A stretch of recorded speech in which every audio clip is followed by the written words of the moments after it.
Welcome so much. Thank you so much for joining us. This is 726 of Mountain Home, and as you can see, I'm Dan Reynolds. I'm the old face that most people are familiar with, but we have a fresh new face with us for this week only. It's Brenda Allen. Thank you so much for stepping in for Sandy as she's on her vacation. Thank you for having me. And she scared me just minutes before she put the microphone on. She said, you have a background in don't tell radio that. and television. Yeah, they'll expect too much from me in this next half hour. You said you haven't used it for quite a while. I have not used it in many years. I guess since probably 1992, 95, something like that. Did you go to school for that, or? I did. I have a degree in radio television, and I actually did just like a little PM magazine type show, if you remember from years ago. Sure, what that I love was. those. But that's what I did. Whereabouts was that? It was in Paragould, Arkansas, and it was on the city cable channel. And I had 3 reporters, and they'd go out weekly and gather news stories, and then I would come in on Thursday evenings and either package them or whatever, and then I'd pitch them live on Friday morning. Oh, yeah. I also did some live events, and cool. I don't have great things to tell about my career there. Maybe 2 things. I got to interview President Clinton right before he announced that he was going to run. I did that at a live event. And then back then, cable was really big. A lot of people were doing that. Paragould was just nuts about what we were doing on that little show. Mm-hmm. And so CBS came down and actually did a little story on me in my little PM magazine show. Cool. So I was a co-anchor there for, I guess, about 3 years. It was a lot of fun. Did you keep any of the footage? I did. Of course, I have the footage of President Clinton. We're so glad you brought some today. And the CBS crew. No, I don't have that.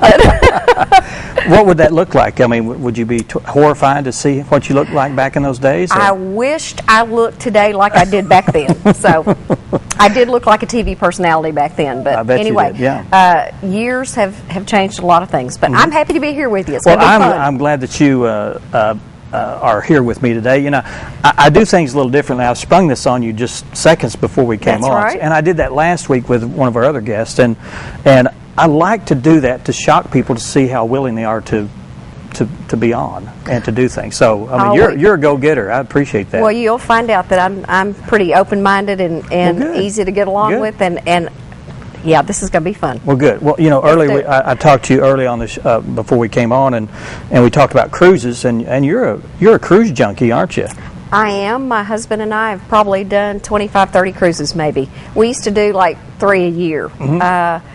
We just really love that kind of thing, and we're going to talk about that when Lucinda comes on. Well, actually, you're here to talk about, and this we could segue right into the guests we have on the show today. You're going to be here with Lucinda Blair. That's right. And tell me about Lucinda. Well, Lucinda is our ex officio, past president, obviously, of Ozark Regional Arts Council. I am the current president, and we do a couple of fundraisers a year. We're a nonprofit organization. We like to bring all kinds of art to this area, and so we do a couple of big fundraisers every year to raise money to support the arts in this area, and that's what we're going to be talking about with Lucinda. All right, and we can use the word raffle, can't we? We can use the word raffle because we are a 501c3, is that right? Yeah. Organization, which means that we're a nonprofit. We put all of our money, obviously, back into the community, and we actually have a state permit to do this, so yes, we can legally call it a raffle. Okay, so we'll be talking about that a little bit later on in the show. And if people don't want to call it a raffle, they can call it a chance. Yeah. So it's the same thing, but yes, we do have a permit. So. And it's going to be a cruise, and we'll find all about that from Lucinda when she comes after the break. And then later on in the show, we're going to be talking with Billy Majors and Avery Hodges about the Baxter County Extension Services 4-H Horse Show that's coming up. Don't know when that is, but this time of year there's always horse shows all around, and we'll find out about that.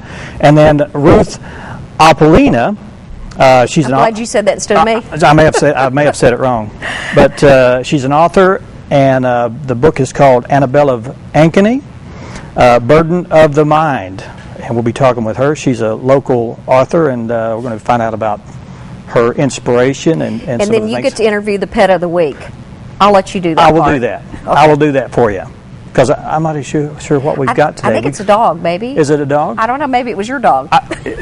Sure, I could interview my dog. But then following up the show, we have Stacy Helmert. She's going to talk about a garage sale for the Rotary Club. concerning polio fundraising, and we'll find out all about that. Lot to talk about. I'm in Rotary, so I can talk about that too. Oh, do you know about this event? Yeah, as a matter of fact, I'll be involved in that Well, as we well. can interview you, and then she could just leave. No, that's okay. No, we'll have Stacy. We want to see Stacy. Yeah, we want Stacy. Yeah, we want Stacy. Well, let's take our first break. Do you remember how to do that? Sure you do. We'll be right back. Stay with us.